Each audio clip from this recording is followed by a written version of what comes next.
Hello and welcome to physiopoetry with Alhaj sir. आज के lecture में हम पढ़ेंगे काइनेमेटिक्स ऑफ गेट के बारे में। Gait, you thought I forgot but I didn't.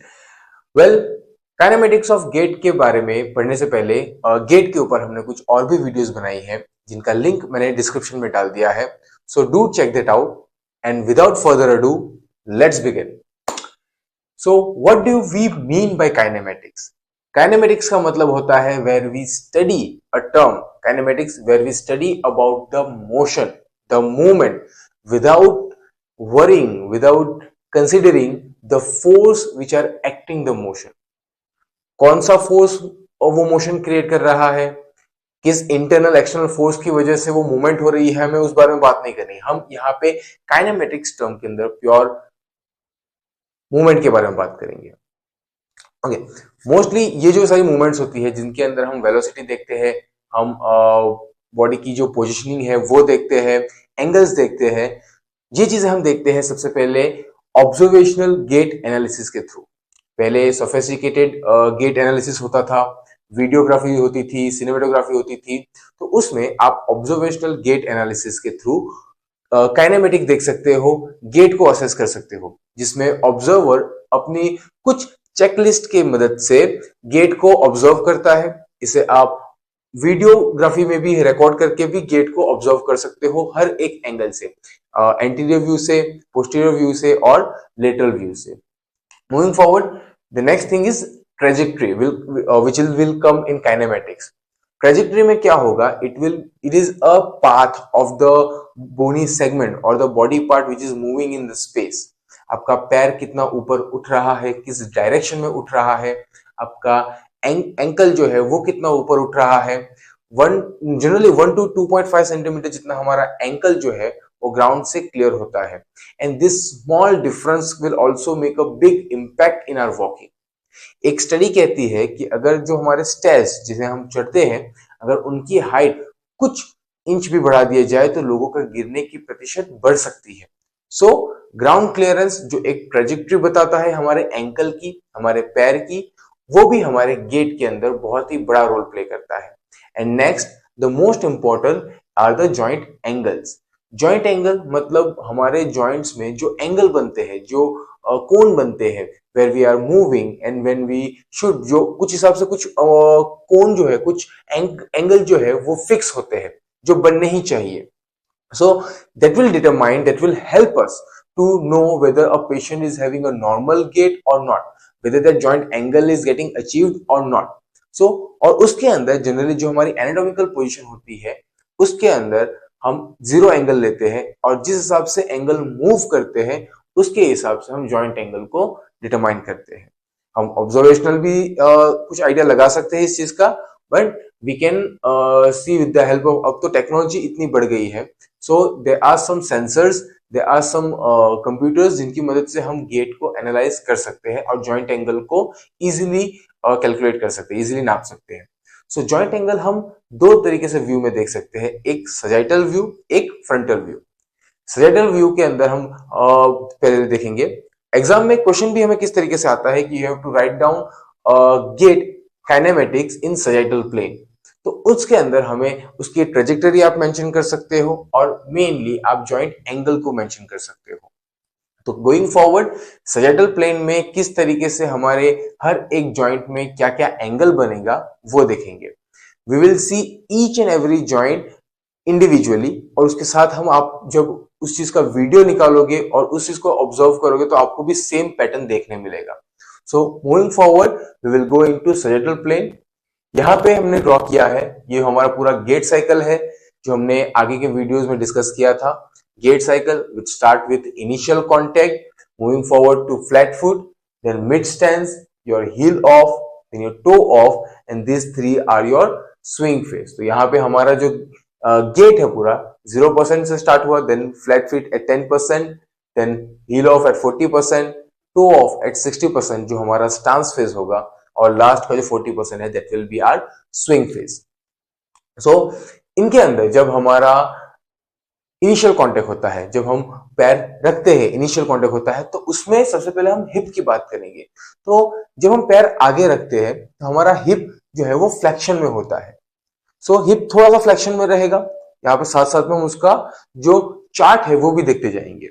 So this is the zero, this is the neutral position of the hip. जब वो फ्लेक्शन में जाएगा तो यहाँ पे ऊपर की तरफ हमने फ्लेक्शन लिया है, नीचे की तरफ हमने एक्सटेंशन लिया है। तो जैसे जैसे यहाँ पे वाई एक्सिस जो है वहां पे हम उस एंगल लेंगे, फ्लेक्शन में जा रहा है एक्सटेंशन में जा रहा है वो देखेंगे। एक्स एक्सिस पे हम कितना परसेंटेज गेट साइकिल कंप्लीट हुआ वो देखेंगे। सो इनिशियल कांटेक्ट 0% और हमारा जो लास्ट डी एक्सेलरेशन है वो हमारा 100% वहां पे रहेगा जब हम इनिशियल कांटेक्ट के लिए अचीव करेंगे। तो जैसे जैसे हमारा गेट साइकिल बढ़ता जाता है फ्रॉम 0 to 100, किस तरीके से हम उस एंगल में क्या क्या चेंजेस आएंगे वो हम ग्राफिकली और एंगल वाइज दोनों तरीके से देखेंगे। एग्जाम में आपको दोनों तरीके मेंशन करने हैं और बहुत ही आसान है। सबसे पहले हम इनिशियल कांटेक्ट पे हिप का देखेंगे, स्टांस फेज में हिप का।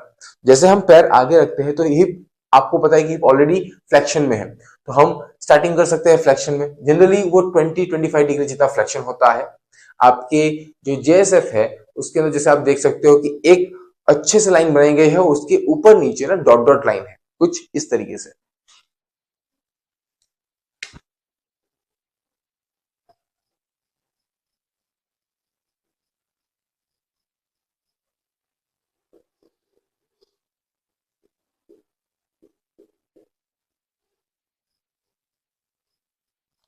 हर एक ग्राफ में कुछ इस तरीके की लाइन आपको मिलेगी।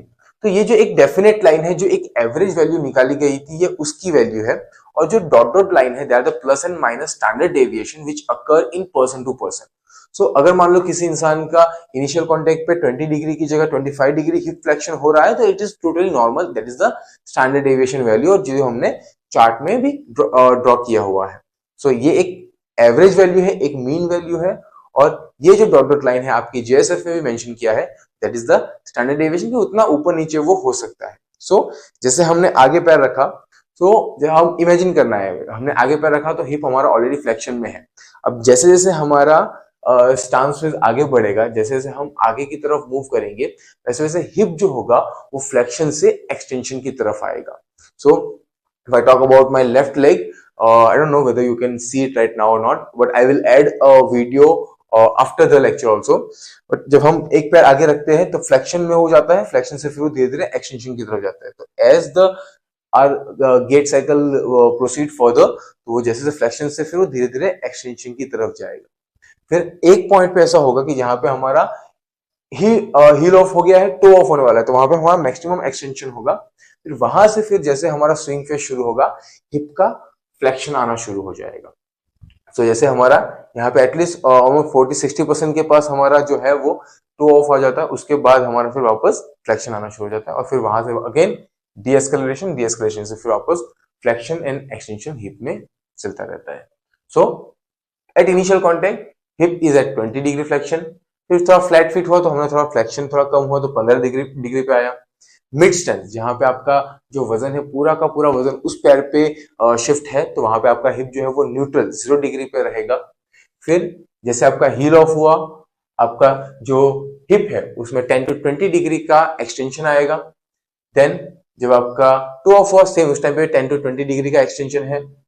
देन योर टू ऑफ हो गया, आपका एक्सेलरेशन वाला फेज आया, तो यहाँ पे आपका फ्लेक्शन होना शुरू होगा, तो हिप अब आगे फ्लेक्शन की तरफ आएगा, 20 डिग्री फ्लेक्शन, वो आगे और फ्लेक्शन में बढ़ेगा अप टू 30 डिग्री 35 डिग्री जितना वो आगे बढ़ेगा, और फिर वहां से फिर हिप वो डीएस्केलेशन में आएगा। अगेन 30 से फिर आपका 20 से फिर आपका हिप का ये साइकिल चलता रहेगा as the gait proceed.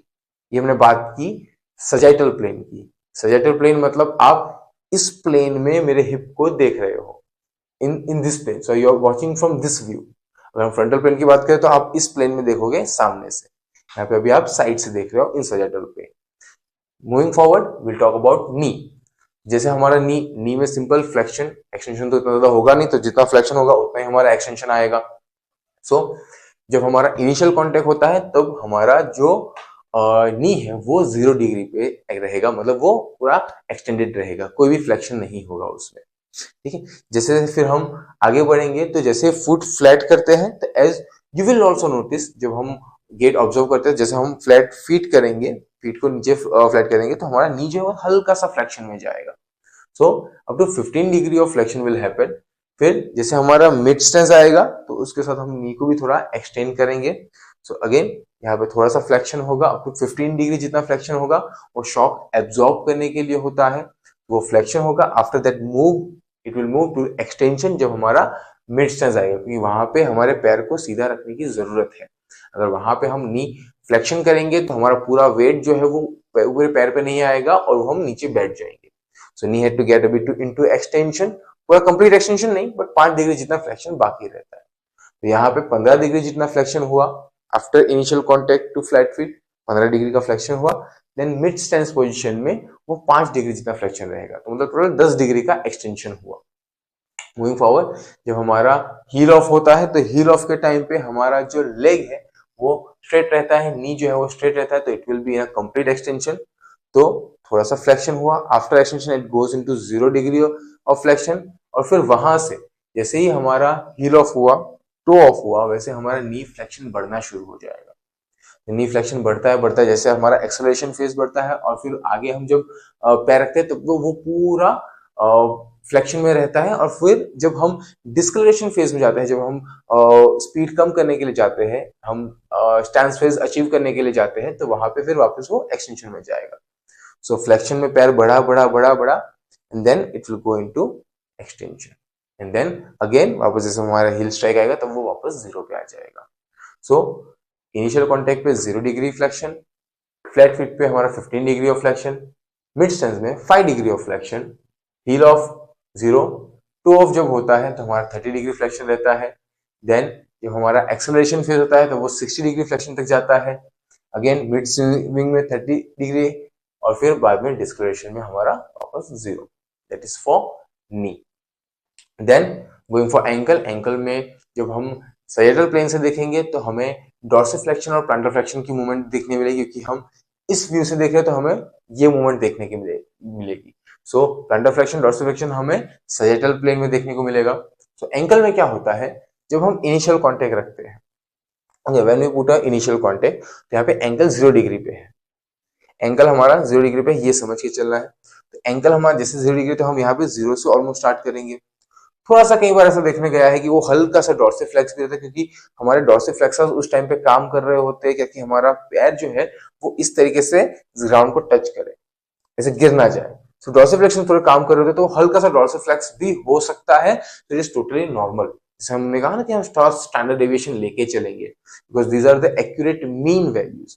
Not हर एक इंडिविजुअल का अलग अलग रहेगा, हर एक दो नॉर्मल इंडिविजुअल का भी ये अलग अलग रहेगा, तो they are the mean values, और उसका थोड़ा सा चेंजेस रहेगा। सो एंकल में क्या होगा, एंकल के लिए इमेजिन करो कि ये मेरा फुट है, this is the ankle joint and this is the leg and this is the ground. Okay, तो एंकल में जैसे हमारा हिल स्ट्राइक हुआ तो वो 0 डिग्री पे रहेगा। ओके, 0 डिग्री के बाद क्या होगा, जैसे हमारा फीट फ्लैट हुआ तो ये कौन सी मूवमेंट हुई, ये तो हमारा प्लांटर फ्लेक्शन हुआ।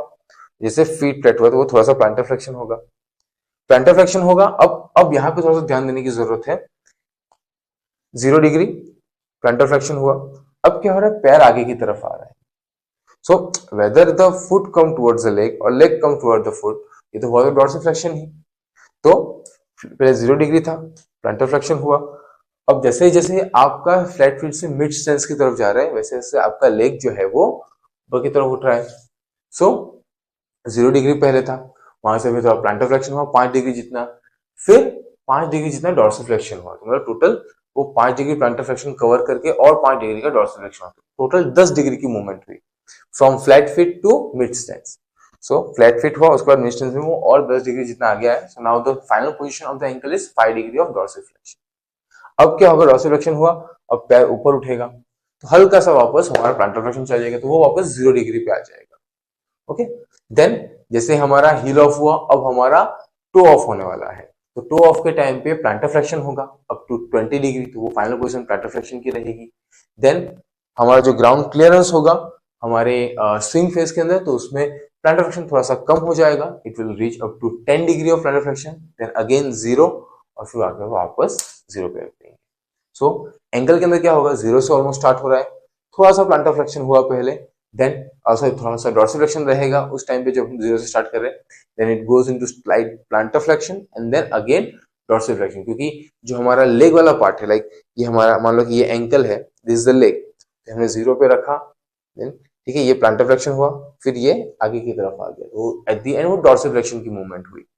सो यहाँ पे अगर हम ग्राफिकली देखें, थोड़ा सा प्लांटर फ्लेक्शन हुआ फ्लैट फीट के टाइम पे, देन अगेन डॉर्सिफ्लेक्शन जब हमारा क्या कहते हैं कि मिड स्टेंस में आए हम फ्लैट फीट से, तो वहां से फिर वापस जब हमने हिल ऑफ और टो ऑफ किया प्लांटर फ्लेक्शन हुआ, तो again it's goes into a big plantar flexion and then again dorsiflexion करके वो वापस न्यूट्रल पे आ जाएगा। So whenever asked in the exam, you have to write these angles which you will be seeing for hip, for knee and for ankle. I will suggest कि आप ये diagram draw करो और हिप, नी और ankle का individual जो graph है वो ड्रॉ करके उसको आप एक्सप्लेन कर सकते हो, स्पेस भी आप अच्छे यूज कर सकते हो उसमें, और ग्राफिकली वो प्रेजेंटेशन भी अच्छा दिखेगा। So I will suggest you to use both of these things. Now moving forward, what will happen when you see the gate from the frontal view? Joint angles का तब क्या होगा? जब हम frontal view से देखेंगे, again we'll go for hip, knee and ankle. तो frontal view से देखेंगे तो आप इस प्लेन में देख रहे हो। So जब मैं एक पैर आगे रखता हूं, तब क्या होगा कि ड्यूरिंग दिस ट्रांसफेस मैंने इनिशियल कॉन्टेक्ट किया, एक पैर आगे रखा, तो दूसरी साइड का जो पेल्विस है वो नीचे की तरफ ड्रॉप करेगा। That pelvis will drop, that hip will go into adduction. Okay, तो यहाँ पे आपकी एडक्शन और अबडक्शन की मूवमेंट आपको पता चलेगी, क्योंकि आप इस प्लेन में देख रहे हो, इस प्लेन में आप देख रहे हो। सो जैसे मैंने इनिशियल कांटेक्ट किया, पैर पे वजन रखा, वैसे जो मेरा दूसरी साइड का कॉन्ट्रालेटरल हिप जो होगा वो मेरा एडक्शन में जाएगा, पेल्विक ड्रॉप होगा वो एडक्शन में जाएगा। सो इनिशियली क्या होगा, वो एडक्शन में जाएगा। फ्रंटल प्लेन में जो रेंज है जॉइंट एंगल की वो इतनी ज्यादा नहीं है जितनी हमें सैजिटल प्लेन में देखने मिली, but this range is also important as we have discussed in the determinants of the gait, कि ये जो छोटी छोटी रेंज है हमारे सेंटर ऑफ ग्रेविटी को मेंटेन करने के लिए कितनी हेल्पफुल होती है। So our hip goes into adduction first, फिर जैसे आप स्विंग फेज में लाओगे उसको, हिप को जैसे आप स्विंग फेज लाओगे तो वो एडक्शन, पहले पेल्विक ड्रॉप हुआ तो हमारा हिप जो है वो एडक्शन में जाएगा, लेग एडक्शन में जाएगा, हिप एडक्शन में जाएगा हमारा। So it will go into adduction, then जैसे जैसे आपका स्विंग फेज आएगा तो वो वापस पैर उठ के आगे की तरफ जाएगा, तो वो अबडक्शन में होके फिर आगे जाएगा। So initially it will go into adduction and then further goes into abduction and then again adduction. तो ये एक चीज रहेगी हिप के लिए when you see hip from the frontal view. Going forward to the knee, knee में इतनी ज्यादा मोशन नहीं होती है, हाँ वो चार्ट बड़ा दिखेगा, पर यहाँ पे जब आप वैल्यू देखोगे तो बहुत कम है, 2.5 3.5, बहुत कम मूवमेंट होती है। वी नो दैट नी के अंदर only flexion and extension voluntarily occur, but there are some arthrokinematic motion which occurs in the knee during when we do a swing phase. जब हम स्विंग फेस करते हो तब हल्का सा अबडक्शन थोड़ा सा नी के अंदर देखने को मिलता है, अप टू 5 डिग्री जितना, बहुत ज्यादा नहीं होता है। तो उसको भी आप जैसे मान लो कि नी में इतनी ज्यादा मोशन नहीं होती है, it's almost a flat line, then it goes into abduction when there is a swing phase. जब हम स्विंग फेस करते हैं थोड़ा सा वो अबडक्शन स्टेज में जाता है and then again it come to normal. For ankle also, ankle के लिए वो इन्वर्जन एंड इवर्जन की मूवमेंट जो है वो हमें देखने मिलती है when we see the gait from the frontal view. तो एज द गेट प्रोसीड, तो स्टार्टिंग में कैसा रहता है कि थोड़ा सा हमारा जो फुट है वो थोड़ा सा इन्वर्टेड होता है इनिशियली, देन जैसे जैसे हमारा गेट थोड़ा सा इन्वर्टेड हो जाए, when we put a heel strike हल्का सा इन्वर्टेड होगा। जब हम पैर नीचे रखेंगे तो वापस वो इवर्जन की तरफ थोड़ा सा जाएगा, तो वहां से वो थोड़ा नॉर्मली इवर्जन की तरफ जाएगा। जैसे जैसे फिर हमारा पुश ऑफ फेज आएगा, heel off and then push off phase के बाद वो वापस थोड़ा सा, जब वो स्विंग फेज होगा तो वो हल्का सा इन्वर्जन में जाएगा and then again is going into eversion. Starting inversion से हुआ, बहुत ही महीन एंगल्स होते हैं, ये हमें कंप्यूटराइज जो गेट एनालिसिस होता है उससे पता चल सकता है। सो फ्रंटल प्लेन में एंकल का किस तरह से होगा कि वो हल्का सा इन्वर्टेड होगा, इन्वर्टेड होने के बाद वो थोड़ा सा, जब हम फ्लैट फीट करेंगे या मिड स्टेंस देंगे तो थोड़ा सा इवर्जन होगा, इवर्जन होने के बाद जब हम पुश ऑफ करेंगे तो वापस वो इन्वर्टेड होगा and then again it goes into eversion. So starting with inversion and then eversion, again inversion in swing phase and then when we put it हल्का सा inversion रहेगा at the time of initial contact and then it goes into eversion. So this is the kinematics of gate. If you have any doubt, just let me know. Thank you.